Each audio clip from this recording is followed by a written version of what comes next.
Dirigi durante quase 4 horas até ao local do casamento. Quando finalmente cheguei, o segurança olhou para a sua prancheta, franziu a testa e disse que o meu nome não constava na lista de convidados. Atrás dele, através das portas de vidro do salão, vi o meu único filho a sorrir para os fotógrafos ao lado da noiva, enquanto eu permanecia na entrada, segurando a caixa de veludo com as alianças da minha mãe. Naquele instante, compreendi que a pior humilhação não era ter sido esquecida, era perceber que aquilo havia sido planeado. Chamo-me Selma, tenho 64 anos e até àquele sábado acreditava conhecer o Rafael melhor do que qualquer pessoa. Ele tinha 36 anos, trabalhava como corretor de imóveis e sempre soube usar as palavras certas para conseguir o que desejava. Quando criança, inclinava a cabeça e dizia: "Mãe, eu prometo."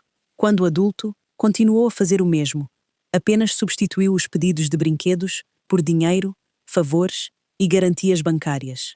A minha viagem começara antes do amanhecer.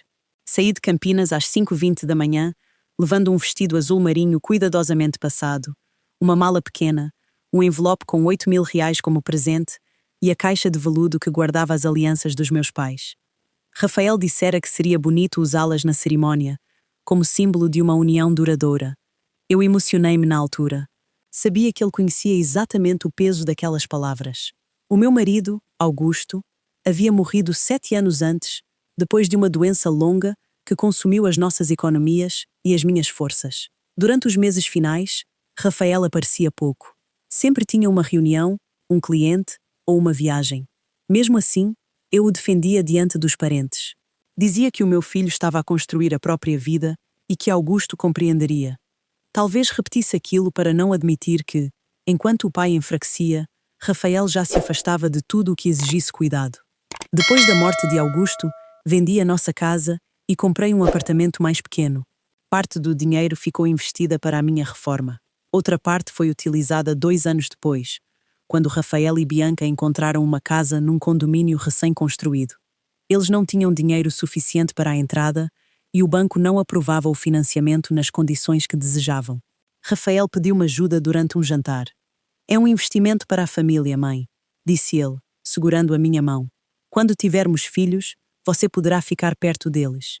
Entreguei 180.000 reais para a entrada e concordei em pagar as prestações durante 2 anos, até que a carreira deles estivesse mais estável.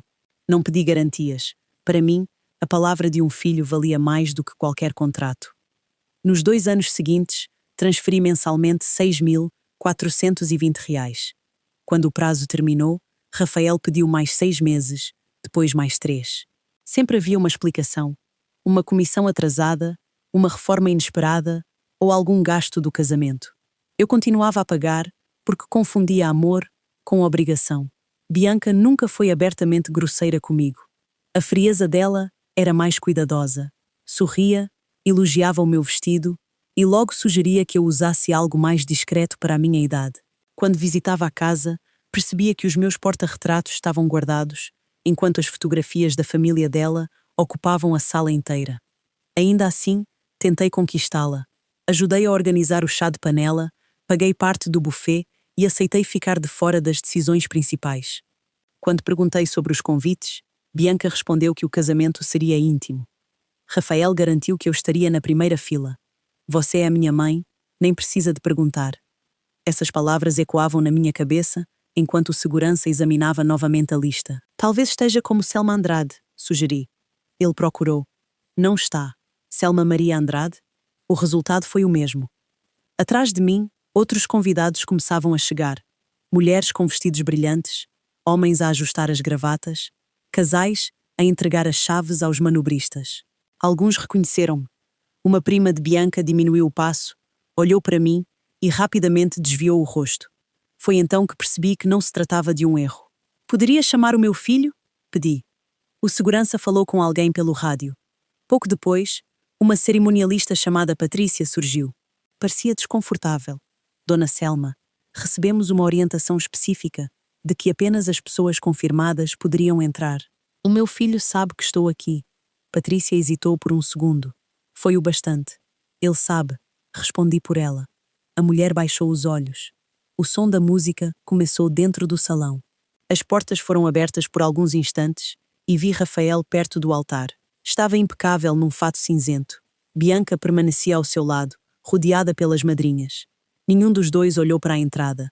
A minha primeira vontade foi atravessar aquelas portas e exigir uma explicação. Eu havia sustentado a casa deles, ajudado a pagar a festa, guardado as alianças e dirigido durante horas, acreditando que seria recebida como mãe. Então lembrei-me de Augusto. Ele costumava dizer que a verdade sobre uma pessoa aparece quando ela acredita que não sofrerá consequências. Respirei fundo. Não se preocupe, Patrícia. Não vou causar nenhum problema. Ela encarou-me surpresa. Voltei para o estacionamento sem derramar uma lágrima. Guardei a caixa de veludo no porta-luvas, coloquei o envelope dentro da bolsa e sentei-me ao volante. Nesse momento, o meu telemóvel vibrou. Era uma mensagem de Rafael. Mãe, por favor, não faça cena. Depois eu explico. Li 2 vezes. Não havia pedido de desculpas. Não havia preocupação com a viagem, com a minha idade ou com a dor que eu estava a sentir. Existia apenas o medo de que eu estragasse a cerimónia perfeita. Digitei uma resposta, apaguei tudo e desliguei o telemóvel. No caminho de volta, parei num posto de estrada, pedi um café e abri a aplicação do banco. A transferência automática da hipoteca estava programada para a segunda-feira seguinte. O meu dedo permaneceu sobre o ecrã durante alguns segundos. Depois, cancelei o pagamento. Não senti raiva, senti clareza. Naquela noite, cheguei a casa, pendurei o vestido azul marinho no armário e coloquei as alianças dos meus pais dentro do cofre. Em seguida, abri uma pasta antiga com os documentos do financiamento. Foi ali que encontrei algo que havia esquecido. Entre os papéis, existia uma cláusula assinada por Rafael 3 anos antes, vinculando parte da casa a uma garantia que ele provavelmente imaginava que eu jamais leria com atenção. Sentei-me à mesa e reli aquela página várias vezes. O meu filho acreditava que me havia deixado do lado de fora do seu casamento, sem perder absolutamente nada, mas estava enganado. Parar de pagar a hipoteca seria apenas o começo. Na manhã seguinte ao casamento, acordei com a sensação de que alguém havia arrancado uma parte de mim durante a noite. Por alguns segundos, ainda deitada, olhei para o teto e tentei convencer-me de que tudo não passara de um pesadelo. Depois vi o vestido azul marinho pendurado na porta do armário e lembrei-me da prancheta nas mãos do segurança, da cerimonialista a evitar os meus olhos e da mensagem de Rafael a pedir que eu não fizesse uma cena. Não havia sido um engano. O meu próprio filho sabia que eu estava diante do salão e decidiu continuar a sorrir para as fotografias. Levantei-me devagar. As minhas pernas estavam pesadas por causa das 8 horas de estrada, mas o cansaço físico era pequeno perto da dor que carregava no peito. Preparei café, cortei uma fatia de pão e sentei-me à mesa, onde na noite anterior havia encontrado a cláusula nos documentos do financiamento. O papel permanecia aberto diante de mim. Quando entreguei os 180 mil reais para a entrada da casa, a gerente do banco recomendou que o valor fosse formalizado. Segundo ela, como eu também assumiria temporariamente as prestações, seria prudente registar a minha participação como garantia financeira até que Rafael devolvesse o dinheiro investido. Na época, o meu filho concordou rapidamente. É apenas uma formalidade, mãe, disse ele. Em poucos anos, vou devolver tudo. A cláusula determinava que, caso as obrigações financeiras vinculadas à minha contribuição deixassem de ser cumpridas, eu poderia exigir a restituição do valor corrigido ou reivindicar uma participação proporcional no imóvel. Rafael nunca havia devolvido 1 centavo. Durante anos, eu me esquecera daquele detalhe porque jamais imaginei precisar de me proteger do meu próprio filho. Agora, porém, o documento parecia ter esperado pacientemente pelo momento em que eu finalmente abriria os olhos. O meu telemóvel começou a vibrar pouco depois das 9 da manhã. A primeira chamada era de Rafael. Deixei tocar. Ele tentou novamente. Na terceira vez, desliguei o aparelho e guardei-o dentro de uma gaveta. Não estava preparada para ouvir uma explicação improvisada entre a lua de mel e o pequeno almoço do hotel. Passei o resto da manhã a organizar os documentos. Separei comprovativos de transferências, extratos bancários, mensagens sobre a casa e recibos de despesas do casamento. Quanto mais examinava os números, mais difícil era acreditar no que havia permitido. Além dos 180 mil da entrada, eu havia pago 29 prestações de 6.420 reais. Somadas, ultrapassavam 186 mil. Também entregara 32 mil para a reforma da cozinha, 18 mil para os móveis planeados e quase 40 mil para despesas relacionadas com a cerimónia. Em menos de 4 anos, eu havia colocado mais de 450 mil reais na vida de Rafael e Bianca. Ainda assim, eles não encontraram um lugar para mim numa cadeira. No início da tarde, liguei o telemóvel. Havia 7 chamadas perdidas e 3 mensagens. A primeira dizia: "Mãe, precisamos de conversar." A segunda: "Você interpretou tudo errado." A terceira chegou acompanhada de uma fotografia. Nela, Rafael e Bianca apareciam a sorrir diante de uma piscina, ainda com parte da decoração do casamento ao fundo. Quando voltarmos da viagem, explicamos com calma. Li aquelas palavras, sentindo uma estranha serenidade. Não havia urgência em saber se eu estava bem. Nenhuma pergunta sobre a viagem de volta, nenhum pedido de desculpas. Eles desejavam apenas ganhar tempo. Respondi: "Não é necessário explicar agora. Aproveitem a viagem." Rafael visualizou imediatamente. Poucos segundos depois, o telefone tocou. Desta vez, atendi. "Mãe, finalmente", disse ele. "Por que não respondeu antes?" A voz dele não carregava arrependimento. Parecia irritado, como se eu tivesse causado um inconveniente. "Eu estava a descansar. A Patrícia contou que você foi embora. Podia ter esperado. Eu sairia para conversar depois da cerimónia." Depois de se casar? Era um momento complicado. Para quem? Houve silêncio. Rafael respirou fundo daquele modo que fazia quando tentava controlar a impaciência. Bianca estava muito nervosa. A mãe dela também. Houve um problema com os lugares e precisávamos de reduzir alguns convidados. Alguns convidados? Ou apenas eu? Não foi apenas você. Quem mais ficou do lado de fora? Ele não respondeu.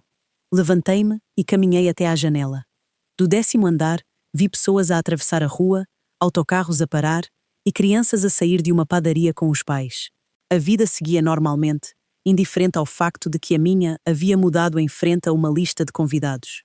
"Rafael, você sabia que eu estava a viajar há 4 horas?" "Sabia.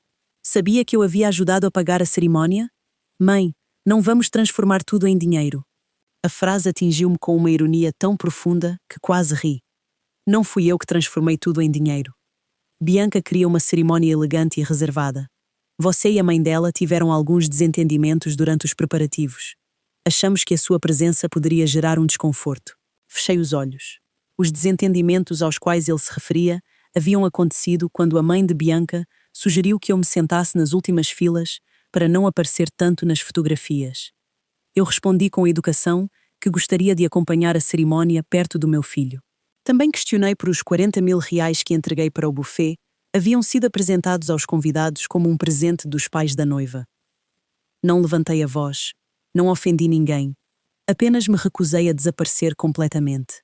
"Então vocês decidiram excluir-me", falei. "Não usamos essa palavra." "Qual palavra usaram?" Novamente silêncio. "Mãe, você está a exagerar. Foi apenas uma cerimónia. Ainda somos uma família." Aquela frase rompeu alguma coisa dentro de mim. Durante toda a vida, ensinei Rafael que família significava presença, respeito e responsabilidade. Após a morte de Augusto, continuei a pagar as contas dele porque acreditava que era assim que uma mãe preservava a união. Mas Rafael havia criado uma definição diferente. Para ele, família era quem pagava sem questionar e desaparecia quando a sua presença se tornava inconveniente. "Você tem razão", respondi. "Foi apenas uma cerimónia." Ele pareceu aliviado. "Eu sabia que você entenderia. Quando voltarmos, fazemos um jantar." Bianca até comentou que poderíamos assistir ao vídeo juntos. Imaginei-me sentada no sofá da casa que eu ajudava a pagar, a assistir às imagens do casamento do qual fui excluída.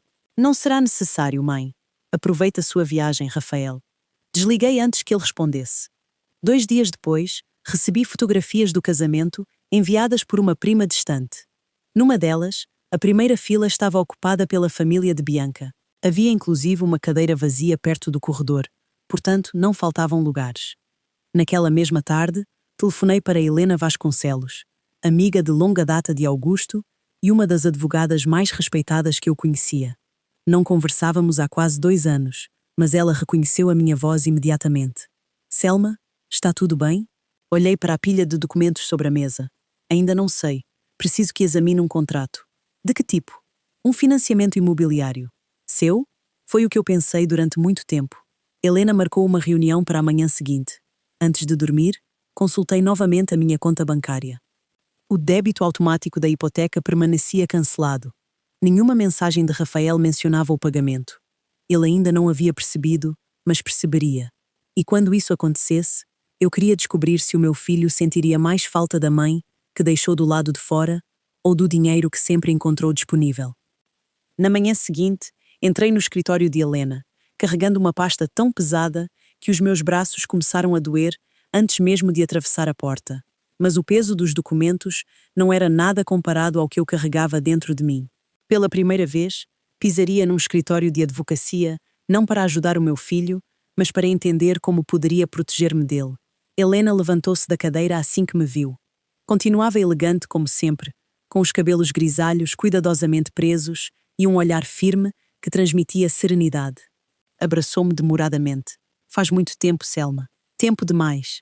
Sentámo-nos uma em frente à outra. Durante alguns segundos, nenhuma das duas falou. Ela percebeu imediatamente que havia algo muito maior do que uma simples dúvida sobre um financiamento. Conte tudo desde o começo. Respirei fundo.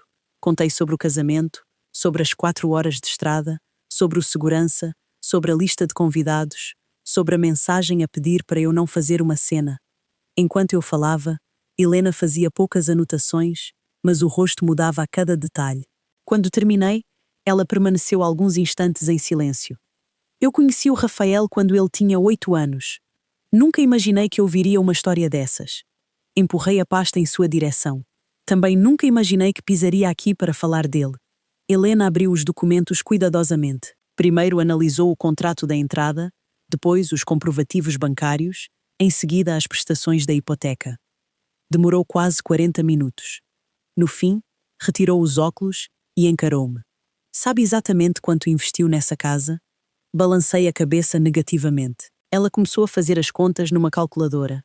Entrada, parcelas, reformas, mobília, ajuda para o casamento, outras transferências mais pequenas. Quando terminou, virou a calculadora na minha direção. R$ 468.380. Fiquei a olhar para aquele número durante vários segundos. Quase R$ 500.000. Era o resultado de anos a economizar, a deixar de viajar, a recusar pequenos luxos e a viver com simplicidade depois da morte de Augusto. Tudo para ajudar o meu filho. Selma, isso não foi ajuda ocasional. Helena fechou a pasta. Você praticamente financiou a construção da vida deles. A frase ficou a ecoar na minha cabeça. Construí a vida deles. Enquanto isso, no dia mais importante da vida deles, não havia espaço para mim. Helena, então, abriu outro documento. E existe uma coisa que me chamou a atenção. Apontou uma cláusula que eu mal havia lido anos antes. Você aparece como garantidora principal da entrada e das primeiras parcelas. Isso significa que a sua participação financeira nunca deixou de existir formalmente. Mas a casa está no nome do Rafael. Está? Ela sorriu discretamente. Mas isso não significa que a situação seja tão simples quanto ele imagina. O meu coração acelerou. Explique. Ainda preciso de analisar toda a documentação. Não quero criar falsas expectativas. Mas existe uma possibilidade jurídica muito interessante aqui. Antes que eu pudesse perguntar mais alguma coisa, Helena fechou a pasta. Primeiro quero levantar todas as informações sobre esse imóvel. Como? Descobrindo exatamente quanto vale, quanto ainda falta pagar e quais outras obrigações financeiras existem. Acha que há mais alguma coisa? Ela olhou diretamente para mim. Pessoas que escondem uma verdade costumam esconder outras. Saí do escritório um pouco mais leve. Pela primeira vez desde o casamento, alguém estava a olhar para aquela situação sem emoção. Enquanto dirigia para casa, o meu telemóvel vibrou. Era uma publicação de Bianca. Abri. Ela aparecia ao lado de Rafael, diante da piscina do resort onde passavam a lua de mel. A legenda dizia: começando a nossa nova vida, com muito amor, paz e gratidão. Tudo perfeito. Mais de 400 comentários, centenas de gostos, fotografias a sorrir, champanhe, flores. Passei para a segunda imagem, depois para a terceira. Na quarta fotografia, reconheci imediatamente uma mesa de madeira. Era a mesa da varanda da casa, a mesma que eu havia comprado para eles como presente de inauguração.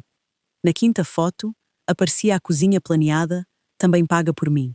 Na sexta, os eletrodomésticos. Na sétima, o jardim. Em praticamente todas as imagens, havia alguma coisa comprada com o meu dinheiro, mas em nenhuma delas existia uma única palavra de agradecimento. Fechei a aplicação. Naquela noite, resolvi organizar todas as minhas contas.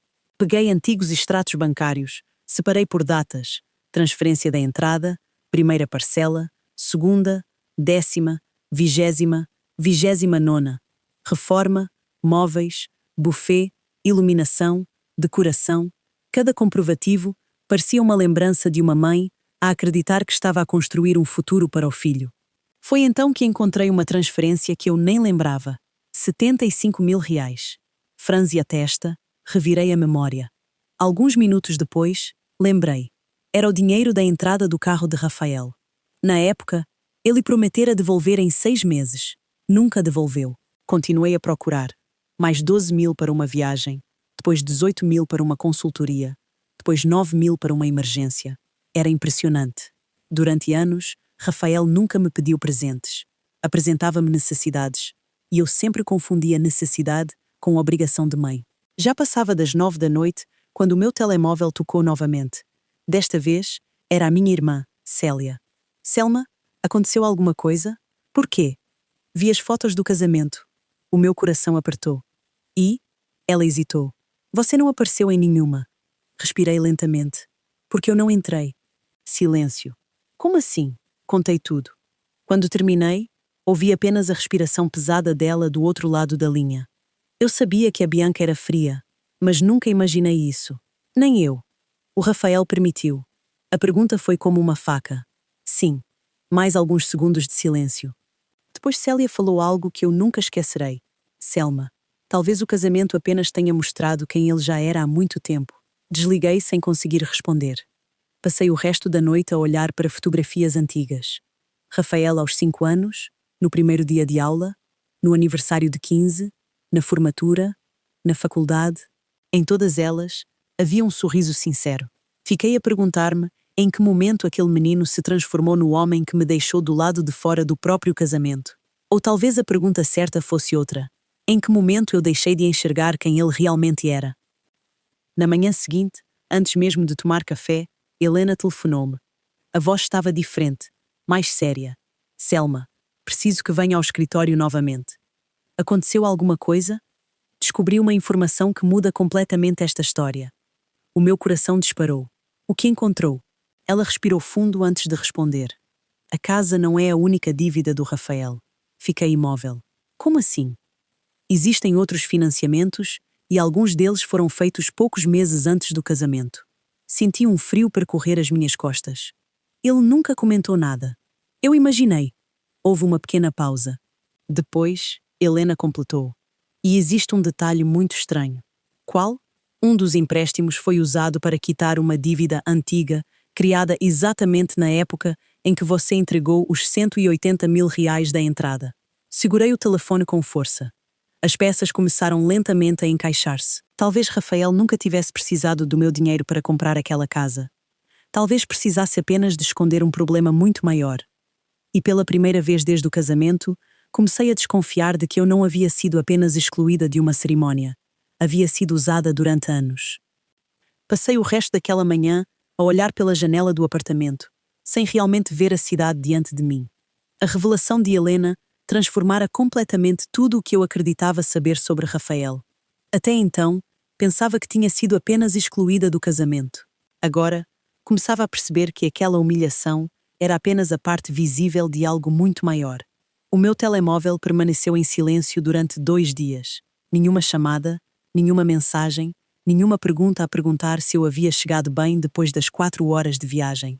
Pela primeira vez desde que Rafael nasceu, decidi não tomar a iniciativa de o procurar. Queria descobrir quanto tempo levaria para o meu filho sentir falta da mãe. A resposta veio na manhã da segunda-feira. Às 8h23, o meu telemóvel vibrou. Sorri sem perceber. Talvez fosse finalmente um pedido de desculpas. Talvez ele tivesse refletido durante a lua de mel, talvez. Abri a mensagem. A hipoteca vence hoje. Você esqueceu-se de pagar. Li uma vez, depois outra e uma terceira. Nenhuma palavra além disso. Nem bom dia, nem como está, nem me desculpe pelo casamento. Apenas uma cobrança. O meu peito apertou de uma maneira que jamais havia sentido. Não chorei. A dor era tão profunda que ultrapassava as lágrimas. Passei anos a acreditar que Rafael precisava de mim. Naquele momento, compreendi que ele precisava apenas do meu dinheiro. Fechei a conversa sem responder. 5 minutos depois, chegou outra mensagem. Mãe? Mais 5 minutos. O banco ainda não confirmou. Depois outra. Consegue verificar? Continuei em silêncio. Pouco depois das 9, o telefone começou a tocar. Atendi apenas na quarta chamada. Oi, mãe?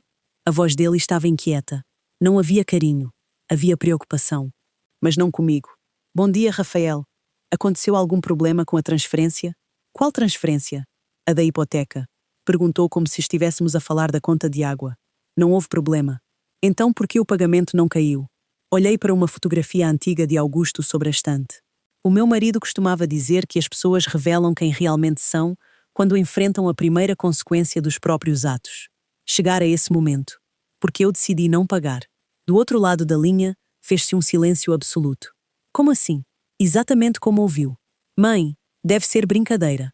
Não. A respiração dele ficou pesada. Você sabe que a prestação vence hoje. Sei. Então faça a transferência agora. Não houve pedido. Foi uma ordem. Algo dentro de mim finalmente despertou. Durante anos, obedeci automaticamente aos pedidos de Rafael porque acreditava estar a ajudar o meu filho a crescer. Sem perceber, havia criado um adulto incapaz de assumir as próprias responsabilidades. Não farei. Mãe, Rafael, lembra-se da última vez que nos vimos? Ele demorou alguns segundos para responder. Você ainda está presa naquilo? A frase atravessou o meu peito. Naquilo? Era assim que ele chamava o dia em que a sua própria mãe ficou do lado de fora do casamento. Sim, eu já expliquei. Não. A minha voz permaneceu calma. Você tentou justificar. Explicar é diferente. Ele soltou um suspiro de impaciência. Bianca estava muito pressionada. Entendo. A família dela também. Entendo. Você podia simplesmente seguir em frente. Sorri amargamente. Foi exatamente o que eu fiz. Então, por que cancelar o pagamento? Porque seguir em frente significa parar de agir como se nada tivesse acontecido. Nova pausa. Depois, ouvi Bianca a falar alguma coisa ao fundo. Ela parecia perguntar se o banco havia resolvido o problema. Rafael afastou o telefone por alguns segundos. Quando voltou, a voz estava mais baixa. Bianca não sabe que você cancelou. Agora sabe. Você está a colocar-nos numa situação difícil. Respirei profundamente antes de responder. Rafael, você colocou-me numa situação muito mais difícil diante de centenas de pessoas. Ele permaneceu calado. Pela primeira vez, parecia não encontrar uma resposta pronta. Quanto custa essa prestação? Perguntei. Você sabe muito bem. Quero ouvir de você. 6.420. Certo. Fiz uma pequena pausa. Sabe quanto custou para mim conduzir 4 horas até ao casamento do meu único filho? Silêncio. Não estou a falar de gasolina, continuei. Nem de portagem. A minha voz começou a tremer. Estou a falar do preço de descobrir que eu era importante apenas enquanto pagava as contas. Durante alguns segundos, nenhum dos dois falou. Depois, Rafael respondeu algo que jamais esquecerei. Mãe, você está a misturar as coisas. Fechei os olhos. Aquela frase destruiu a última esperança que eu ainda alimentava. Ele realmente não compreendia. Ou talvez compreendesse perfeitamente e apenas não se importasse. Não, Rafael. A minha voz saiu firme. Pela primeira vez na vida, estou a separar as coisas. Desliguei. Naquela tarde, voltei ao escritório de Helena. Ela já me esperava com uma pilha de documentos organizada sobre a mesa. Recebi acesso ao histórico financeiro do imóvel. Sentei-me em silêncio. Tenho boas e más notícias. Comece pela pior. Ela abriu uma planilha. Rafael atrasou parcelas antes mesmo do casamento. O meu coração acelerou. Quantas? Algumas. Respirou fundo. Mas utilizou empréstimos para esconder os atrasos. Então o banco nunca percebeu? Percebeu parcialmente. Virou outra página. O problema é que os empréstimos aumentaram muito o comprometimento da renda dele. Olhei os números. Tudo parecia muito pior do que eu imaginava. E a boa notícia? Helena sorriu discretamente. A entrada dada por você está totalmente documentada. Isso ajuda muito. Aproximou um contrato. Mais do que o Rafael imagina. Fiquei a olhar atentamente. Helena explicou cada cláusula com paciência. Quanto mais eu compreendia os documentos, mais percebia que o meu filho jamais esperou que eu os lesse. Confiou que eu continuaria a assinar tudo por amor. Quando terminou a explicação, Helena fechou a pasta. Selma, sim. Quero fazer uma pergunta muito importante. Assenti. Se o Rafael aparecer aqui amanhã, pedir perdão sinceramente e assumir tudo o que fez, pretende ajudá-lo novamente? Olhei para a fotografia de Augusto, que eu mantinha na carteira. Demorei quase um minuto inteiro para responder. Eu ajudaria o meu filho. Respirei profundamente. Mas não sustentarei mais um homem que acredita que amor é uma obrigação financeira. Helena sorriu. Essa é a primeira decisão que você tomou pensando em si mesma. Enquanto voltava para casa, o meu telemóvel vibrou novamente. Era uma mensagem de Rafael. Pensei que finalmente fosse um pedido de desculpas. Abri imediatamente. Mãe, o banco disse que temos 5 dias para regularizar o pagamento. Faça a transferência hoje para evitar juros. Nenhuma palavra sobre o casamento. Nenhuma demonstração de arrependimento. Apenas mais uma cobrança. Respirei fundo e bloqueei o telefone. Naquela noite, sentei-me diante da varanda, observando as luzes da cidade. Pela primeira vez em muitos anos, senti que estava a retomar o controlo da minha própria vida, mas ainda desconhecia a verdade mais dolorosa. Na manhã seguinte, Helena ligaria novamente, e a informação que ela havia acabado de descobrir faria toda a história mudar de direção, porque alguém havia participado diretamente do financiamento daquela casa, e esse nome não era o de Rafael. Na manhã seguinte, cheguei ao escritório de Helena antes mesmo do horário combinado. Passei a noite inteira a tentar imaginar quem poderia ter participado do financiamento daquela casa além de Rafael. Pensei em Bianca, nos pais dela, em algum investidor, até mesmo num sócio desconhecido, mas nenhuma hipótese fazia sentido. Helena já me esperava com uma pasta aberta sobre a mesa. O semblante era sério. Antes de dizer qualquer coisa, empurrou uma chávena de café na minha direção. Vai precisar disto. O meu coração acelerou. Quem participou do financiamento? Ela respirou fundo. Bianca não colocou dinheiro na entrada. Balancei a cabeça. Eu imaginava. Os pais dela também não. Continuei à espera. Helena virou mais uma folha. O único património significativo utilizado para convencer o banco de que Rafael tinha estabilidade financeira foi o dinheiro que você entregou. Franzi a testa. Mas isso eu já sabia. Ela concordou. A diferença é que agora descobri outra coisa. Pegou um documento e colocou-o diante de mim. Rafael declarou ao banco que os 180 mil reais eram um empréstimo familiar já quitado. O meu corpo inteiro ficou imóvel. Quitado? Sim. Mas eu nunca recebi esse dinheiro. Eu sei. Continuei a olhar para aquele papel sem conseguir acreditar. Havia uma declaração assinada pelo meu próprio filho, afirmando que não possuía mais qualquer obrigação financeira comigo. O meu nome estava ali, o meu investimento também, mas a verdade havia desaparecido. Senti um nó na garganta. Não era apenas uma mentira para mim. Era uma mentira registada oficialmente. Isso muda alguma coisa? Helena respondeu imediatamente. Muda muito. Ela assentiu. Porque agora existe um documento que contradiz todos os comprovativos bancários que você possui. Fechei os olhos por alguns segundos. Quanto mais eu descobria, mais percebia que Rafael não havia tomado decisões impulsivas. Tudo parecia cuidadosamente planeado. Foi então que Helena abriu outra pasta. Ainda não terminei. O meu coração voltou a acelerar. Ela retirou uma sequência de extratos. Analisei também o período anterior ao casamento. Começou a apontar as datas. 15 dias antes da cerimónia, houve compras de móveis, depois joias, depois uma viagem, depois pagamentos de fornecedores, todos feitos por meio de novos financiamentos. Eles estavam a gastar dinheiro que não tinham. Exatamente. Ela mostrou então o saldo das contas. Rafael já estava com dificuldades financeiras antes mesmo do casamento. Olhei novamente para os documentos. A casa luxuosa, os móveis caros, as viagens, as fotografias perfeitas nas redes sociais, tudo sustentado por dívidas. Respirei lentamente. Então ele precisava que eu continuasse a pagar a hipoteca. Mais do que precisava. Helena fechou a pasta. Dependia disso. Naquele instante, o meu telemóvel vibrou. Era uma mensagem de Bianca. Foi a primeira vez que ela falava comigo desde o casamento. Abri. Selma, acho que houve um mal-entendido.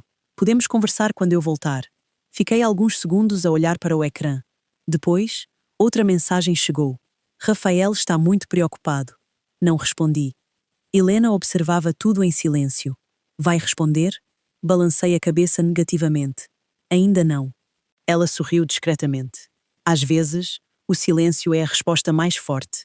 Naquela tarde, quando voltei para casa, encontrei uma caixa sobre o tapete da entrada. Não havia remetente. Abri cuidadosamente. Dentro estava a caixa de veludo que eu havia levado ao casamento. As alianças dos meus pais. Junto delas, havia um pequeno cartão. A cerimonialista disse que isto ficou com ela. Apenas isso. Nenhuma assinatura. Nenhuma explicação. Segurei aquelas alianças nas mãos e senti os olhos marejarem. A minha mãe costumava dizer que alianças representam compromisso. Olhando para elas, pensei em Augusto. Durante 40 anos de casamento, ele nunca me prometeu uma vida perfeita. Prometeu apenas respeito e cumpriu. Guardei novamente as alianças no cofre. Naquele momento, compreendi que o maior património que Augusto havia deixado não era dinheiro, era dignidade. No dia seguinte, o telefone tocou logo cedo. Era Rafael. Desta vez, resolvi atender. A voz dele parecia diferente, mais cansada. Mãe, esperei. O banco está a ligar toda a hora. Continuei em silêncio. Os juros começaram. Ainda não respondi. Você realmente vai fazer isto? Olhei para a fotografia dele ainda criança sobre a estante. Na imagem, Rafael tinha 6 anos e segurava a minha mão durante o primeiro dia de aula. Por um instante, senti vontade de esquecer tudo. Mas então lembrei-me da entrada do salão, da lista de convidados, da mensagem a pedir para eu não fazer uma cena. Eu não estou a fazer nada contra você. A minha voz saiu calma. Apenas parei de assumir uma responsabilidade que nunca foi minha. Ele ficou irritado. Você sabe que sem a sua ajuda fica muito difícil. Também foi muito difícil conduzir 4 horas para descobrir que eu não era bem-vinda. Silêncio. Depois, Rafael respondeu algo que destruiu definitivamente a imagem que eu ainda tentava preservar dele. Mãe. A voz endureceu. Você sempre faz drama. Senti como se o tempo tivesse parado. Drama. Era isso que ele enxergava em toda a minha dor. Passei anos a acreditar que o meu filho apenas cometia erros. Naquele instante, percebi algo muito mais triste. Ele havia aprendido a diminuir os meus sentimentos sempre que eles atrapalhavam os seus interesses. Respirei profundamente. Rafael. Esperei alguns segundos antes de continuar. Pela primeira vez, vou pedir que me escute até ao fim. Ele permaneceu calado. Passei 36 anos a colocar as suas necessidades antes das minhas. Paguei estudos, paguei carro, paguei entrada da casa, paguei prestações, paguei móveis, paguei parte do seu casamento. E sabe qual foi a única coisa que pedi em troca? A minha voz começou a falhar. Sentar na cerimónia do casamento do meu único filho. Do outro lado da linha, não havia mais resposta. Continuei. Nem isso você conseguiu dar-me. Desliguei. Não porque estivesse com raiva, mas porque finalmente havia dito tudo o que precisava. Naquela mesma tarde, Helena telefonou novamente. A voz demonstrava surpresa. Selma, aconteceu alguma coisa? Acabei de receber uma ligação. De quem? Do gerente da agência onde o financiamento foi contratado. O meu coração disparou. O que ele queria? Confirmar algumas informações.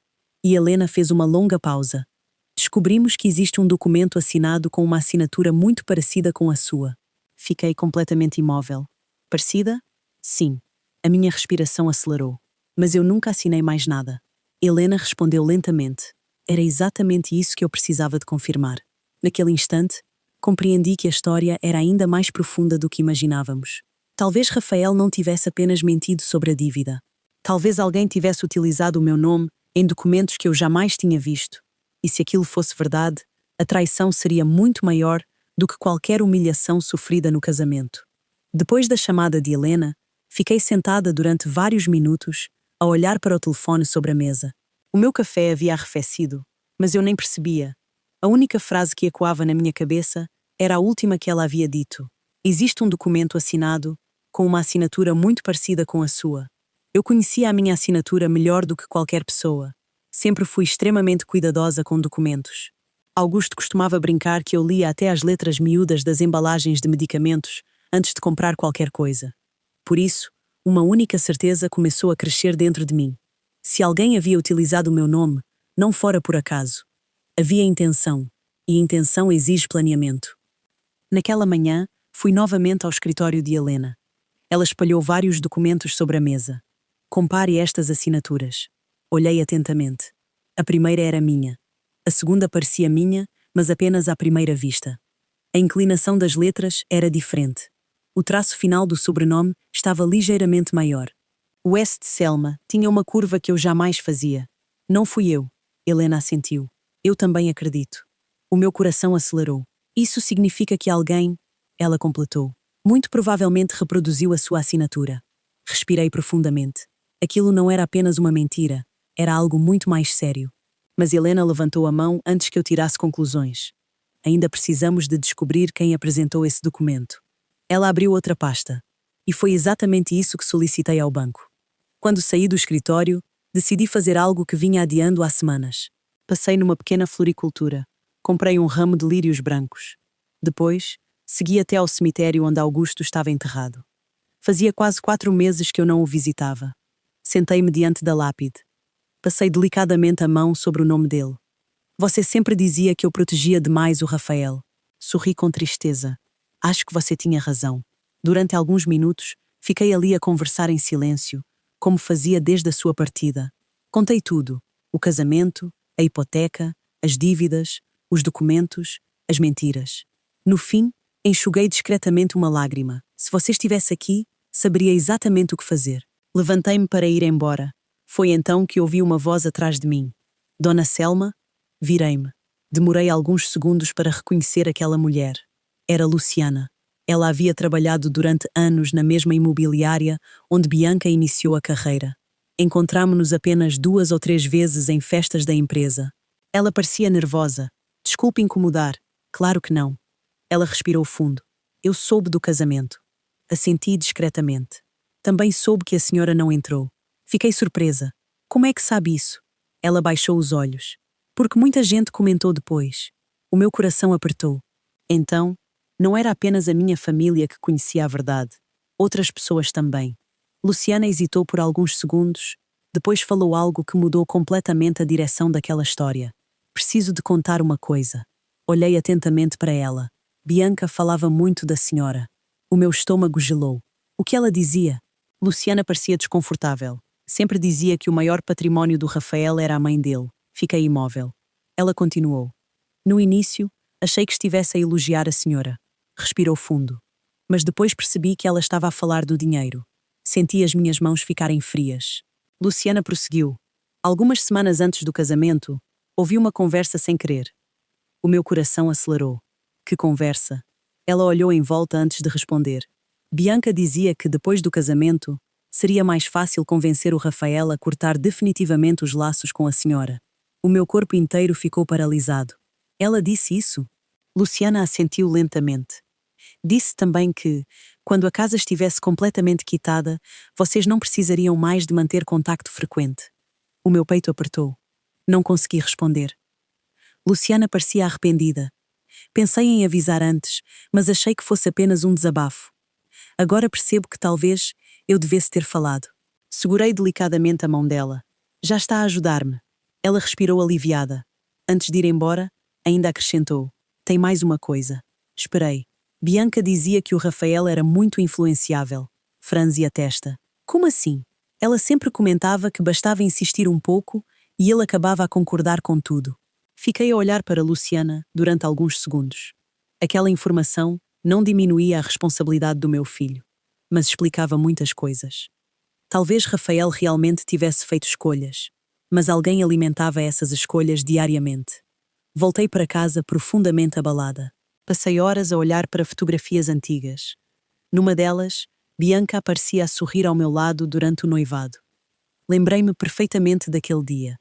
Ela abraçou-me e disse: "Quero que seja como uma segunda mãe para mim."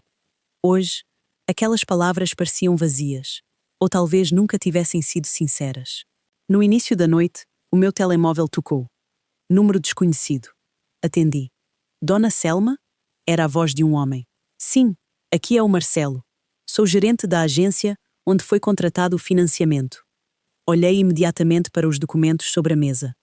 Helena comentou que o senhor entraria em contacto. Sim, preciso de confirmar algumas informações. Respondi a todas as perguntas. No final da chamada, Marcelo fez uma pausa. Posso perguntar uma coisa pessoal? Claro. A senhora realmente autorizou alguém a representá-la durante uma atualização cadastral há cerca de 2 anos? O meu coração disparou. Não. Tenha certeza? Absoluta. Ouvi um longo silêncio. Depois, ele respondeu lentamente. Então, existe uma inconsistência muito séria no processo. O meu corpo inteiro gelou. Que inconsistência? Um representante compareceu, afirmando agir em seu nome. Fechei os olhos. Quem era essa pessoa? Marcelo respondeu. Ainda estou a verificar, mas a fotografia anexada ao cadastro não corresponde à senhora. Senti um frio percorrer a minha espinha. Alguém havia comparecido ao banco, fingindo agir em meu nome. Mas quem? Na manhã seguinte, Helena telefonou cedo. A voz transmitia uma mistura de surpresa e preocupação. Selma? Descobriu quem foi? Ainda não, mas conseguimos acesso às imagens das câmaras de segurança daquele dia. O meu coração começou a bater tão forte que parecia querer sair do peito. Dá para reconhecer a pessoa? Houve alguns segundos de silêncio. Depois, Helena respondeu. Sim. Engoli em seco. Quem é? Ela respirou profundamente. Não quero dizer por telefone. Preciso que venha ao escritório imediatamente. A voz dela denunciava que o que eu estava prestes a descobrir seria ainda mais doloroso do que todas as humilhações que havia enfrentado até então, porque a pessoa que entrou naquele banco usando o meu nome era alguém que eu conhecia muito bem. Dirigi até ao escritório de Helena, com as mãos tão apertadas no volante que os meus dedos começaram a doer. Durante todo o caminho, uma única pergunta ocupava a minha mente. Quem teria ido ao banco usando o meu nome? Pensei em desconhecidos, pensei em funcionários, pensei até em algum despachante contratado por Rafael. Mas no fundo, eu já sabia que a resposta seria muito mais dolorosa. Quando entrei na sala de Helena, ela estava de pé diante da televisão ligada. Na tela, havia uma imagem congelada das câmaras de segurança da agência bancária. Ela diminuiu o volume, olhou diretamente para mim. Está preparada? Respirei fundo. Não. Ela assentiu. Eu também não estava quando vi. Pegou no comando e apertou o botão de reprodução. As imagens mostravam o saguão da agência. Pessoas a entrar, clientes a ser atendidos, funcionários a caminhar entre os caixas. Depois, exatamente às 14h17 daquela tarde registada no sistema, uma mulher entrou usando óculos escuros e uma pasta preta nas mãos. O meu coração disparou. Mesmo antes de ver o rosto completamente, reconheci a postura dela. Caminhava com segurança, como alguém que sabia exatamente o que estava a fazer. Helena pausou a gravação quando a mulher retirou os óculos. Senti um vazio enorme dentro de mim. Era Bianca. Não havia qualquer dúvida. O meu corpo inteiro ficou imóvel. Durante vários segundos, fui incapaz de dizer qualquer palavra. Helena permaneceu em silêncio, a respeitar a minha dor. Finalmente, consegui perguntar. Ela entrou no banco usando o meu nome. Helena respirou profundamente. Sim. Continuei a olhar para a imagem congelada. Bianca sorria discretamente enquanto conversava com um gerente. Parecia completamente tranquila, como se estivesse a realizar uma tarefa comum. Rafael estava com ela? Helena voltou alguns segundos na gravação. Outra imagem apareceu. O meu coração quase parou. No estacionamento, alguns minutos antes da entrada de Bianca na agência, Rafael estacionava o carro. Permaneceu sentado ao volante. Bianca desceu sozinha, depois entrou no banco. Senti uma mistura de tristeza e alívio. Tristeza, porque o meu filho sabia exatamente o que estava a acontecer. Alívio porque, ao menos naquele momento, ele não havia sido quem imitara a minha assinatura. Mas ele sabia, e não impediu. Helena colocou outra pasta sobre a mesa. Existe mais uma informação. Olhei para ela. O funcionário do banco acreditava que Bianca era sua procuradora. Ela apresentou alguma procuração? Não. Franzi a testa. Então, como foi atendida? Helena sorriu discretamente, porque apresentou um documento de autorização simples, acompanhado daquela assinatura falsa. O meu coração voltou a apertar. Eles acreditaram. Sim, fez uma pequena pausa. Mas agora o próprio banco reconhece que houve falhas no procedimento. Aquilo mudava completamente a situação. Pela primeira vez desde o casamento, senti que a verdade começava a aparecer. Passámos quase 3 horas a analisar todos os documentos. Helena organizou cada comprovativo por ordem cronológica. Enquanto isso, percebi algo que antes havia passado despercebido. A cláusula que eu encontrara dias atrás não era apenas uma garantia financeira. Continha uma condição muito específica. Caso os valores investidos por mim deixassem de ser reconhecidos ou fossem declarados quitados sem a minha autorização, eu teria o direito de exigir judicialmente a restituição integral da quantia corrigida ou exercer preferência sobre a participação correspondente no imóvel. Olhei para Helena. Então, Rafael nunca deveria ter declarado aquela dívida como encerrada. Ela respondeu imediatamente. Exatamente. Pegou numa caneta e circulou um trecho do contrato. Foi justamente essa declaração que reativou uma proteção contratual que estava adormecida havia anos. O meu coração acelerou. Quer dizer, ela sorriu. A atitude deles fortaleceu a sua posição. Passei a mão sobre o documento. Era difícil acreditar.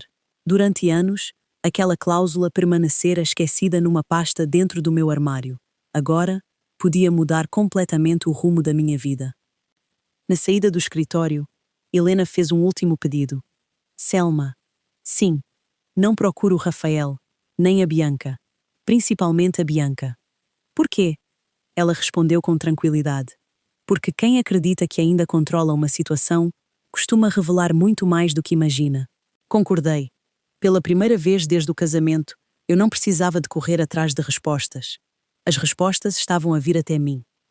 2 dias depois, aconteceu exatamente o que Helena havia previsto. O meu telemóvel tocou pouco depois das 7 da noite. Era Rafael. Atendi. A voz estava completamente diferente das ligações anteriores.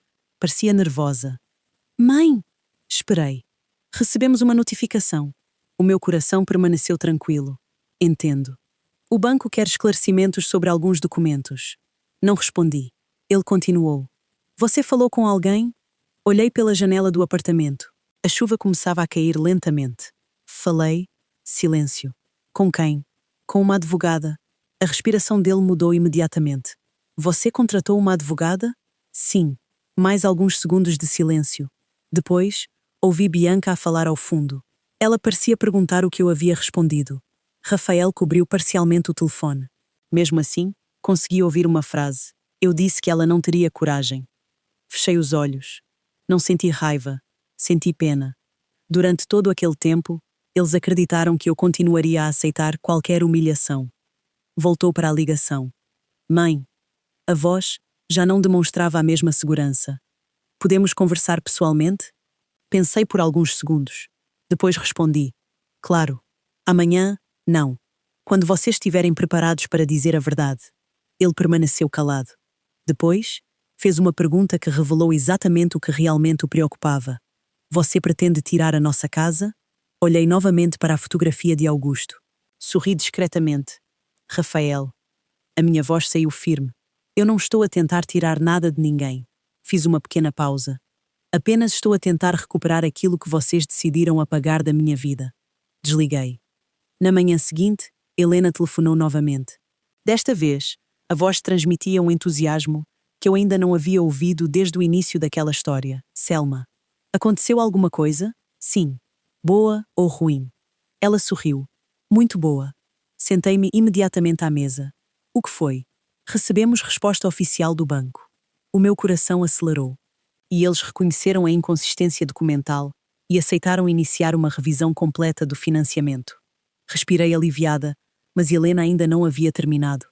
Existe mais uma novidade. Qual? Fez uma pequena pausa antes de responder. Durante a revisão, apareceu um documento que ninguém sabia que existia. O meu coração voltou a disparar. Que documento? Uma carta escrita pelo seu falecido marido, poucos meses antes de morrer. Fiquei completamente imóvel. Augusto. Como aquilo seria possível? Helena respondeu lentamente. Essa carta pode mudar absolutamente tudo. Durante alguns segundos, fiquei sem conseguir respirar. Uma carta de Augusto. O meu marido havia partido havia 7 anos. Ele sempre organizava cuidadosamente os seus documentos, mas jamais mencionou qualquer carta relacionada ao financiamento da casa de Rafael. Olhei para Helena. Tem a certeza? Ela assentiu. O banco localizou o documento durante a auditoria do processo. A carta foi anexada ao dossiê do financiamento, mas nunca chegou a ser utilizada porque naquela época nenhuma divergência havia sido apontada. O meu coração disparava. Posso ler? Helena retirou um envelope amarelado de dentro da pasta. Na parte da frente, estava escrito com a caligrafia que eu reconheceria em qualquer lugar, caso um dia este documento seja necessário. Senti os olhos se encherem de lágrimas. Passei delicadamente os dedos sobre a letra de Augusto antes de abrir o envelope. Lá dentro, havia apenas uma folha. Comecei a ler em silêncio. Ao gerente responsável, O meu nome é Augusto Andrade. Caso este documento precise de ser consultado no futuro, quero deixar registado que todo o valor utilizado pela minha esposa, Selma, para ajudar o nosso filho, Rafael, pertence exclusivamente ao património dela. A decisão de ajudá-lo foi tomada por amor, nunca como doação definitiva. Conheço o meu filho e acredito no potencial dele. Porém, também conheço a minha esposa. Ela jamais cobrará aquilo que emprestou, mesmo que precise de abrir mão da própria segurança financeira. Por isso, faço este registro. Se algum dia houver dúvida sobre a origem desses recursos ou sobre a intenção da minha esposa, declaro que ela jamais autorizaria qualquer pessoa a afirmar que essa dívida foi quitada sem a sua autorização. Espero sinceramente que esta carta nunca precise de ser lida. Augusto Andrade. Quando terminei, as minhas lágrimas caíam silenciosamente sobre o papel. Helena permaneceu em absoluto respeito. Depois de alguns minutos, consegui falar. Ele sabia. Ela assentiu. O seu marido parecia conhecer muito bem o coração de vocês dois. Fechei os olhos. Augusto havia previsto exatamente o que aconteceria. Ele sabia que eu protegeria Rafael até ao último instante e, por isso, tentou proteger a mim. Na saída do escritório, entrei no carro e permaneci ali durante quase meia hora. Lembrei da última conversa que tive com Augusto no hospital. Ele segurou a minha mão e disse: Selma, nunca confunda amor com obrigação. Na época, achei que estivesse a falar sobre o casamento. Hoje, compreendi que estava a falar sobre Rafael. Naquela mesma tarde, o meu telemóvel começou a tocar sem parar. Primeiro Rafael, depois Bianca, depois novamente Rafael. Não atendi. Pouco tempo depois, chegaram várias mensagens. Mãe, precisamos de conversar. Isto está a sair do controlo. Por favor, atenda. Pela primeira vez em muitos anos, não senti ansiedade. Eles finalmente estavam a experimentar o silêncio que me ofereceram tantas vezes. No início da noite, Célia apareceu inesperadamente no meu apartamento. Trouxe um bolo de fubá ainda quente. Sentou-se comigo na cozinha. Contei tudo o que havia descoberto. Ela permaneceu calada durante muito tempo. Depois, perguntou: Ainda ama o Rafael? Olhei para a janela. A chuva caía lentamente sobre a cidade. Nunca deixei de amar o meu filho. A minha voz saiu baixa. O que deixou de existir foi a ilusão de que eu precisava de aceitar qualquer coisa para continuar a ser mãe. Célia segurou a minha mão. Isso muda tudo. Balancei a cabeça. Não. Respirei profundamente. Isso muda apenas a mim. Na manhã seguinte, acordei cedo para caminhar. Enquanto passava pela padaria do bairro, encontrei a Dona Lúcia, uma vizinha antiga que conhecia Rafael desde criança. Ela sorriu. Faz tempo que não vejo o seu filho. Respondi apenas que ele estava ocupado. Não tive coragem de contar a verdade. No caminho de volta, o meu telemóvel vibrou novamente. Era uma notificação das redes sociais. Sem pensar muito, abri. Bianca havia publicado um novo vídeo. Mostrava a casa, a piscina, o jardim, a cozinha, tudo parecia perfeito.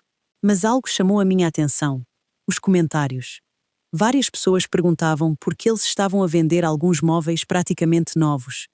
Outras perguntavam por que o carro de luxo havia desaparecido das fotografias. Continuei a ler. Uma conhecida escreveu: Espero que vocês fiquem bem. Ouvi dizer que as coisas ficaram difíceis. Bianca apagou o comentário poucos minutos depois. Mas eu já havia lido. Pela primeira vez, percebi pequenas rachaduras naquela imagem perfeita que eles tentavam mostrar ao mundo. À tarde, Helena voltou a telefonar.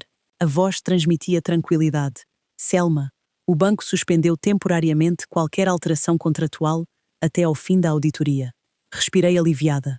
Isso significa o quê? Significa que ninguém poderá modificar documentos ou esconder informações enquanto tudo estiver a ser analisado. Sorri discretamente. A verdade estava finalmente protegida. Mas Helena continuou. Também conversei com o gerente. Existe outra informação importante. Qual? Rafael esteve na agência ontem. O meu coração acelerou. O que ele queria? Descobrir quem iniciou a revisão. Permaneci em silêncio. Quando percebeu que não receberia detalhes, ficou bastante nervoso. Olhei para a fotografia de Augusto. Pela primeira vez, imaginei que o meu marido talvez estivesse a sorrir em algum lugar, não porque o nosso filho estivesse a sofrer, mas porque eu finalmente estava a aprender a defender-me. Naquela noite, ouvi alguém bater à porta. Olhei pelo olho mágico. O meu coração disparou. Era Rafael, sozinho. Abri lentamente. Ele parecia cansado. Os olhos estavam vermelhos, a barba por fazer. Era a primeira vez, desde o casamento, que o via pessoalmente. Ficámos alguns segundos apenas a olhar-nos. Foi ele quem falou primeiro. Posso entrar? Pensei durante alguns instantes. Depois, abri espaço. Sentámo-nos na sala. O silêncio parecia interminável. Finalmente, Rafael respirou fundo. Mãe, esperei. As coisas saíram do controlo. Continuei em silêncio. Bianca está desesperada. Olhei diretamente para ele. E você? Ele baixou os olhos. Também. Pela primeira vez desde o casamento, a voz dele parecia sincera. Mas eu já havia aprendido que sinceridade precisava de ser acompanhada de responsabilidade. Você veio pedir desculpas. Ele demorou vários segundos para responder. Quando finalmente levantou os olhos, disse apenas: vim pedir a sua ajuda. O meu coração apertou. Não porque estivesse surpresa, mas porque aquela resposta confirmou exatamente aquilo que eu mais temia. Mesmo depois de tudo, mesmo depois da humilhação, mesmo depois das mentiras, o meu filho ainda não havia compreendido o tamanho da dor que me causara. Continuava a enxergar em mim a solução para os seus problemas, não a pessoa que havia magoado. Levantei-me lentamente, caminhei até ao cofre, retirei a caixa de veludo com as alianças dos meus pais e coloquei-a sobre a mesa diante dele. Rafael olhou confuso. O que é isto? Respondi calmamente. A única herança que o seu pai realmente queria que você entendesse. Ele abriu a caixa lentamente. Enquanto observava aquelas alianças antigas, lágrimas começaram a surgir nos seus olhos. Então, perguntei algo que mudaria completamente a nossa conversa. Rafael, antes de eu responder a qualquer pedido seu, fiz uma longa pausa. Quero que me diga apenas uma coisa. Ele levantou a cabeça. Quem teve a ideia de tirar o meu nome da lista do casamento? O silêncio que tomou conta da sala respondeu antes mesmo que ele abrisse a boca. E naquele instante, percebi que a verdade estava finalmente prestes a aparecer. Rafael permaneceu sentado diante de mim, com a caixa de veludo aberta entre as mãos. Os olhos percorriam lentamente as alianças dos meus pais, mas eu sabia que ele não estava realmente a olhar para elas. Estava a procurar uma resposta que o livrasse da responsabilidade. Quem teve a ideia de tirar o meu nome da lista do casamento?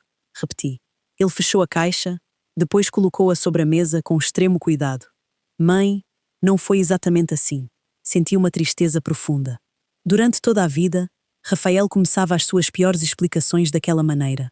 Nunca dizia que havia errado. Dizia que as coisas não eram exatamente como pareciam. Sentei-me novamente diante dele.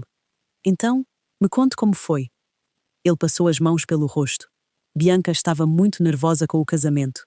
A família dela queria controlar tudo. Houve discussões sobre as mesas, as fotografias, os convidados. E o meu nome. A sua presença causava desconforto. Para quem?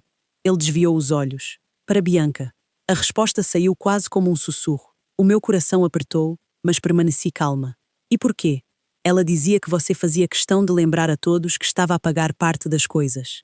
Eu nunca disse isso aos convidados. Mas questionou o buffet, porque o dinheiro que entreguei foi apresentado como presente dos pais dela. Rafael ficou em silêncio. Também questionei porque eu deveria sentar nas últimas filas. Continuei. Isso foi considerado um problema? Ele não respondeu diretamente. A mãe de Bianca achava que você poderia criar uma situação desagradável. Quase ri, mas não havia humor algum naquela conversa. Criar uma situação desagradável apenas por estar presente. Não era isso. Então, o que era? Ele respirou fundo. Bianca queria que aquele dia fosse completamente dela. E você permitiu que a sua mãe fosse apagada para garantir isso. Rafael ergueu os olhos. Eu pensei que conversaria consigo depois de me deixar diante de um segurança. Eu sabia que você ficaria magoada, mas achei que compreenderia. Aquelas palavras doeram mais do que eu esperava. Ele sabia. Não foram um erro de organização, não foram uma decisão tomada no último instante. O meu filho sabia que eu chegaria ao salão e seria impedida de entrar. Sabia que eu havia conduzido durante 4 horas. Sabia que eu levava as alianças dos avós. Ainda assim, decidiu que depois explicaria. Você escolheu o conforto de Bianca e a minha humilhação, respondi. Eu estava a tentar evitar uma discussão no casamento. Evitando uma discussão comigo, sem sequer me permitir entrar. Ele baixou a cabeça. Por alguns segundos, vi diante de mim o menino que costumava esconder os cadernos quando recebia uma nota ruim. Mas aquele menino crescera. Não podia mais ser protegido das consequências. E o banco? Perguntei. Rafael ficou tenso. O que tem? Você levou a Bianca até à agência, sabendo que ela usaria o meu nome? Ele levantou-se imediatamente. Eu não sabia que ela faria daquele jeito, mas dirigiu o carro. Ela disse que precisava de corrigir um problema cadastral, usando a minha assinatura. Eu não vi o documento. Permaneci a olhar para ele. Rafael começou a andar pela sala. Bianca disse que você já havia autorizado tudo verbalmente. Eu estava a trabalhar muito, tinha clientes, dívidas, o casamento. Você nunca telefonou para confirmar. Confiei nela. E escolheu não confiar em mim. Ele parou diante da janela. Eu errei. Foi a primeira vez que ouvi aquelas palavras desde o início de toda a história. Ainda assim, não senti alívio. Talvez porque tivessem chegado apenas quando ele estava prestes a perder a casa. Errou em qual parte? Perguntei. Ao deixar Bianca usar o meu nome? Ao mentir ao banco? Ao me excluir do casamento? Ou ao acreditar que eu continuaria a pagar tudo depois disso? Ele virou-se. Os olhos estavam cheios de lágrimas. Em tudo. O meu coração de mãe desejou correr até ele, abraçá-lo, dizer que encontraríamos uma solução. Mas outra parte de mim, recém-desperta, percebeu que um pedido de perdão não apagava anos de manipulação, muito menos anulava as escolhas que ele fizera conscientemente. Porque veio sozinho. Rafael hesitou.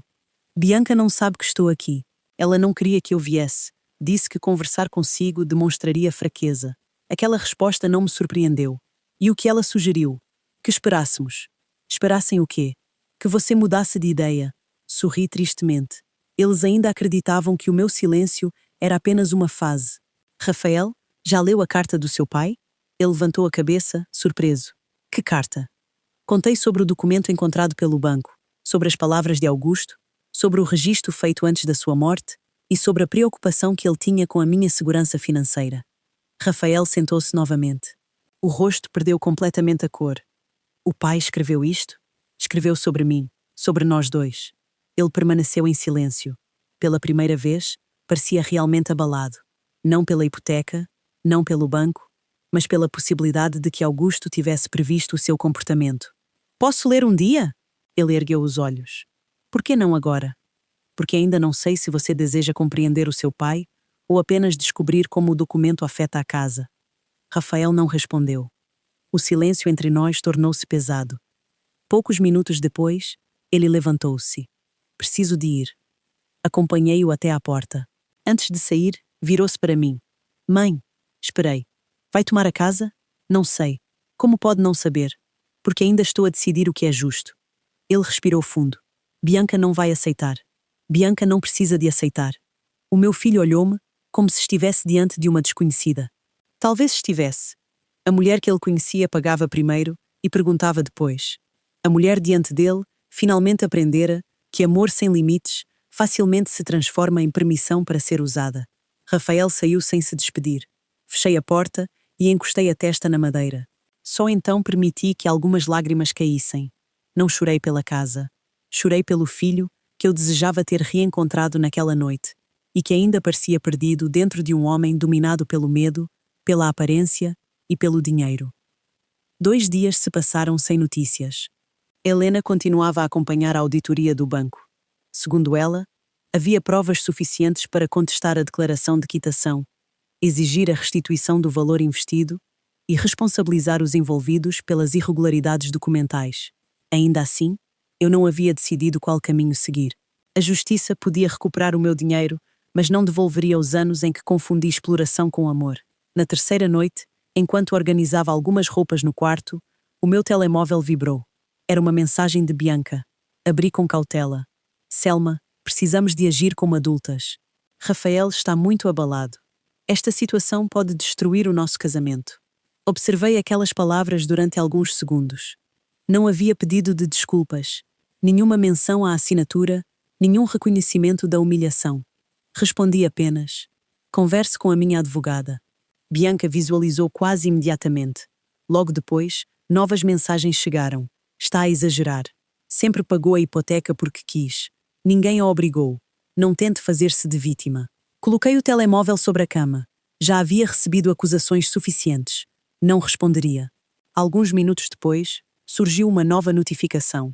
Desta vez, porém, a mensagem não parecia destinada a mim. Ela está mais difícil do que disse. Precisamos de convencê-la a vender o apartamento, antes que Helena descubra o restante. O meu coração parou por um instante. Li novamente.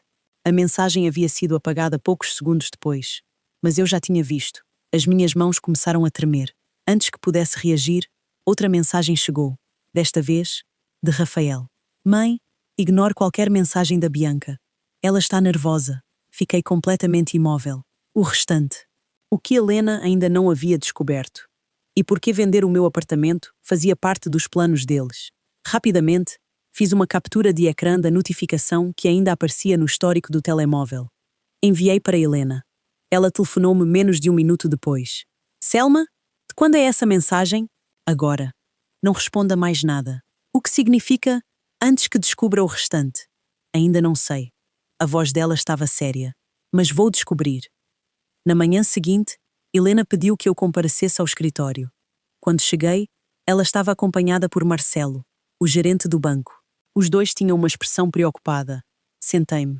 Encontraram alguma coisa? Marcelo abriu uma pasta. Durante a auditoria, localizámos uma solicitação de crédito que não chegou a ser concluída. O meu coração acelerou. Em meu nome? Ele assentiu. A proposta utilizava o seu apartamento como possível garantia. Senti o chão desaparecer sob os meus pés. O meu apartamento? Sim. Helena colocou a mão sobre a minha. O pedido não foi aprovado porque faltavam documentos e a sua presença para validação. Quem fez a solicitação? Marcelo respirou fundo. O acesso inicial foi realizado usando os dados de Rafael. Fechei os olhos. O meu próprio filho havia permitido que o meu apartamento entrasse numa negociação sem o meu conhecimento. Qual era o valor? Aproximadamente 900 mil reais. Quase não consegui respirar. Para quê? Marcelo respondeu. A justificativa apresentada era consolidar dívidas e financiar a expansão de uma empresa. Que empresa? Ele virou o documento em minha direção. No topo da página havia o nome de Bianca, uma pequena empresa de consultoria imobiliária registada poucos meses antes do casamento. Helena colocou outra folha sobre a mesa. E existe mais uma coisa. Olhei para ela. A empresa já recebeu transferências originadas de empréstimos feitos por Rafael. A verdade finalmente se revelava. Bianca não estava apenas a manter uma vida luxuosa. Usava Rafael para alimentar um projeto próprio, enquanto o meu dinheiro sustentava a casa e cobria as parcelas que eles não conseguiam pagar. Ele sabia? Perguntei. Helena hesitou. Parte dos documentos foi assinada por ele. Aquilo foi suficiente. Rafael podia ter sido influenciado, podia estar apaixonado, podia ter sido pressionado, mas havia participado. Não era apenas vítima de Bianca. Fizera escolhas. Naquela tarde, voltei para casa com uma tranquilidade que me assustava. A dor ainda existia, mas já não me controlava. Pouco depois das 6, o meu telemóvel vibrou. Era a mensagem que eu esperava desde o casamento. A hipoteca está vencida. Precisamos que pague hoje. Nenhum pedido de desculpas, nenhuma explicação, nenhuma pergunta sobre como eu estava. Apenas a mesma cobrança. Desta vez, porém, eu sabia de tudo. Sabia da assinatura, sabia da empresa, sabia do pedido de crédito, sabia que o meu apartamento fazia parte dos planos. Abri a conversa e digitei lentamente. Falem com a minha advogada. Rafael visualizou imediatamente. Poucos minutos depois, tentou ligar. Não atendi. Em seguida, recebi uma mensagem de Helena. A revisão foi concluída. Agora podemos agir. Olhei para a fotografia de Augusto e senti uma força que não experimentava havia anos. O meu filho acreditava que eu havia apenas interrompido uma prestação. Bianca acreditava que ainda podia pressionar-me. Mas ambos estavam prestes a descobrir que o silêncio daquela mulher deixada do lado de fora do casamento não era fraqueza, era o começo de uma decisão que mudaria a vida de todos nós. Na manhã seguinte, cheguei ao escritório de Helena às 9 em ponto. Não levei apenas os documentos, levei comigo os anos de silêncio, as noites em que transferi dinheiro sem fazer perguntas, os aniversários em que aceitei desculpas vagas e todas as vezes em que Rafael me procurou apenas quando precisava de alguma coisa. Helena já havia preparado tudo.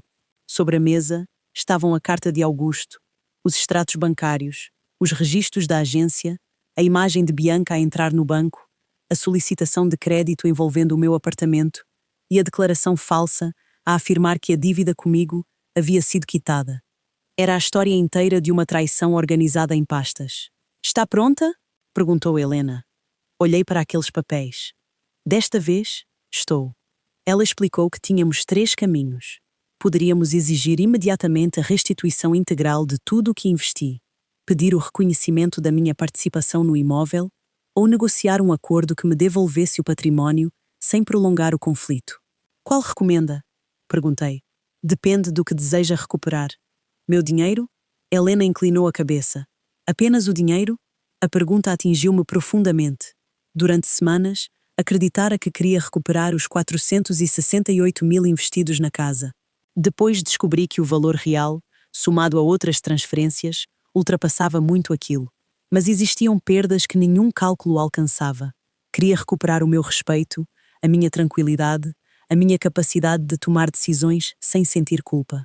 Quero recuperar a minha vida, respondi. Helena sorriu discretamente. Então não aceito uma solução que mantenha você presa a eles. Naquela tarde, ela enviou uma notificação formal para Rafael e Bianca. O documento exigia que comparecessem a uma reunião em até 5 dias para esclarecer as irregularidades e discutir a restituição dos valores. Eles responderam em menos de 1 hora. Rafael disse que compareceria. Bianca escreveu que não reconhecia nenhuma dívida comigo.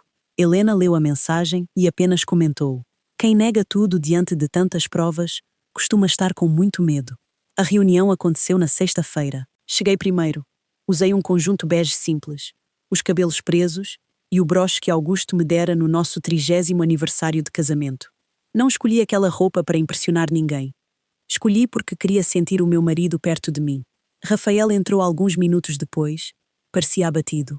Bianca veio logo atrás, impecavelmente vestida, carregando uma bolsa cara e mantendo a expressão firme. Ela não me cumprimentou. Sentaram-se diante de Helena. Durante alguns segundos, ninguém falou. Foi Bianca quem rompeu o silêncio. Espero que possamos resolver isto sem dramatização. Helena ergueu os olhos. Esta é uma reunião jurídica, Sra. Bianca. Trabalharemos com documentos, não com opiniões. Bianca fechou o rosto. Rafael evitava olhar para mim. Helena começou pela entrada da casa. Apresentou os comprovativos dos 180 mil reais. Depois mostrou as 29 prestações pagas. Em seguida, as despesas com reforma, móveis e cerimónia. A cada documento, o rosto de Rafael ficava mais pálido. Bianca tentou interromper. Selma deu esse dinheiro porque quis. Parte dos valores foi registada como empréstimo familiar, respondeu Helena. E existe uma cláusula contratual que confirma a obrigação de restituição. Colocou a declaração falsa sobre a mesa. Além disso, alguém informou ao banco que a dívida havia sido quitada. Bianca cruzou os braços. Eu não tenho nada a ver com isso. Helena, então, exibiu as imagens da agência. O silêncio tornou-se absoluto. Na fotografia, Bianca aparecia diante do gerente, com a pasta preta nas mãos. Rafael finalmente olhou para ela. Você disse que aquilo era apenas uma atualização. Bianca virou-se para ele. Era. Usando a assinatura da minha mãe. Era necessário para corrigir o cadastro. Eu permanecia em silêncio. Não precisava de acusá-la. Os documentos faziam isso por mim. Helena apresentou o pedido de crédito de 900 mil envolvendo o meu apartamento. A senhora também considera isso uma correção cadastral? Bianca perdeu a firmeza por um instante, depois apontou para Rafael. Ele sabia. O meu filho fechou os olhos. Eu sabia que você queria abrir a empresa, respondeu. Não sabia que pretendia usar o apartamento da minha mãe. Não finja que é inocente agora. Você disse que a Selma concordaria. Bianca soltou uma risada amarga, porque ela sempre concordava com tudo. Aquela frase atravessou a sala. Todos olharam para mim. Bianca percebeu tarde demais o que havia admitido. Não era apenas sobre dinheiro. Ela contava com a minha submissão. Acreditava que, por ser mãe, eu aceitaria qualquer exigência para não perder o contacto com Rafael. A senhora tem razão, falei pela primeira vez. Eu concordava com quase tudo. Bianca encarou-me. Então por que transformar isto numa guerra agora?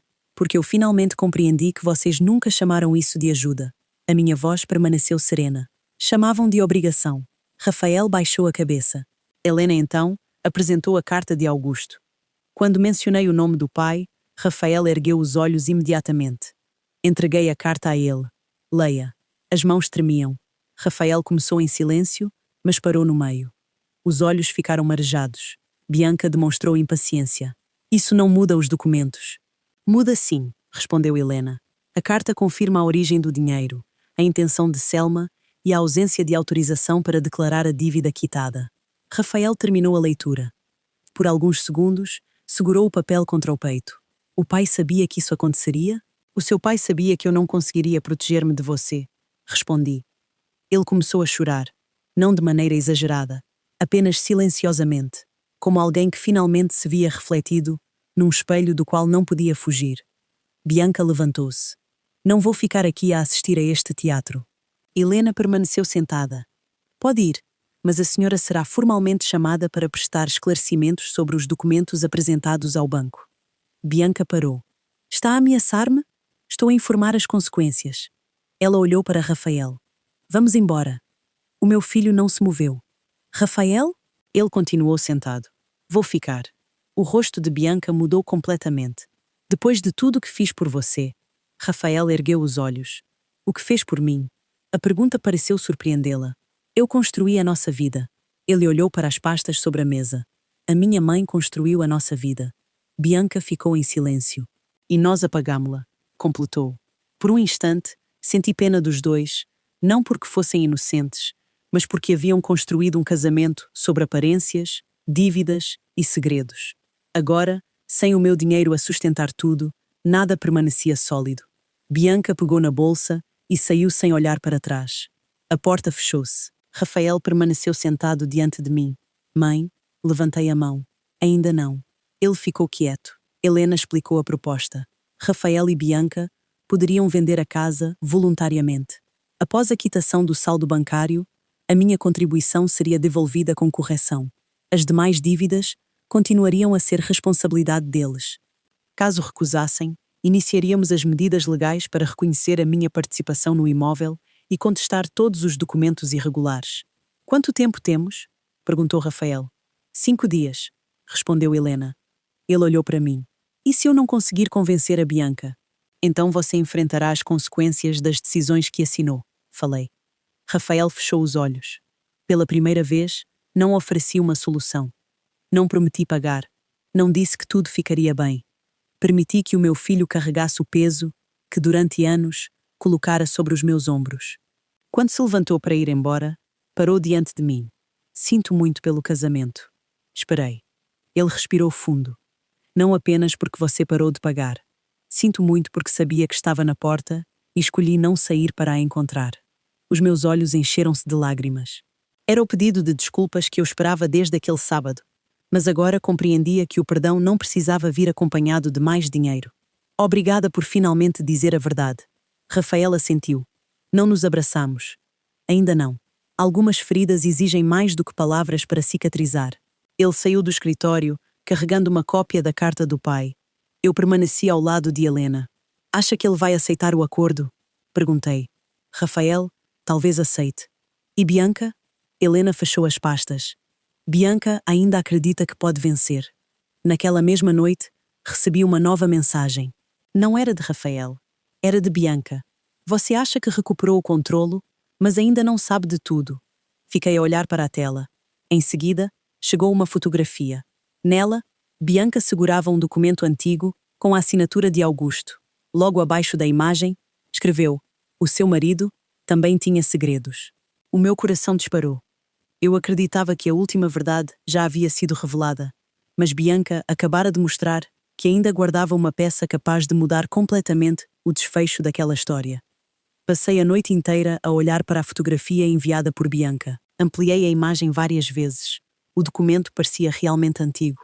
No canto inferior direito, reconheci a assinatura de Augusto. O meu coração acelerou. Durante alguns minutos, imaginei todas as possibilidades. Será que Augusto havia escondido alguma dívida, algum investimento, outro financiamento? Ou aquela era apenas mais uma tentativa de me desestabilizar? Respirei fundo. Pela primeira vez desde o início daquela história, não tomei nenhuma decisão impulsiva. Encaminhei imediatamente a fotografia para Helena. Poucos minutos depois, ela respondeu: não tire conclusões antes de vermos o documento original. Aquela mensagem devolveu-me a tranquilidade. Passei anos a reagir ao medo. Agora, aprender a agir com prudência. Na manhã seguinte, fui ao escritório de Helena. Ela já havia ampliado a fotografia em alta resolução. Apontou para alguns detalhes. Está vendo isto? Aproximei-me. No rodapé do documento havia uma data. Era de quase 8 anos atrás, poucos meses antes da morte de Augusto. O que significa? Significa que este documento é anterior ao financiamento. Observei novamente. Então, Bianca mentiu quando disse que ele mudaria tudo. Helena sorriu discretamente. Talvez ela nunca tenha lido o conteúdo.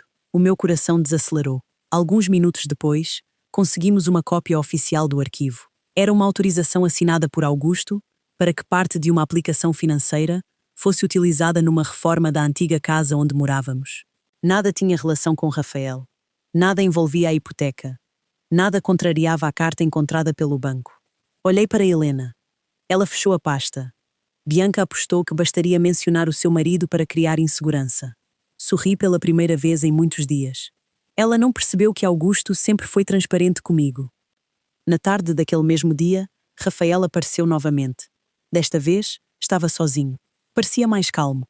Sentou-se diante de mim e colocou um envelope sobre a mesa. O que é isto? A decisão.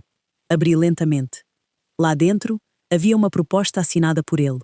Rafael concordava com a venda voluntária da casa para quitar o financiamento, devolver integralmente a minha participação financeira corrigida e assumir, junto com Bianca, as demais obrigações que haviam criado.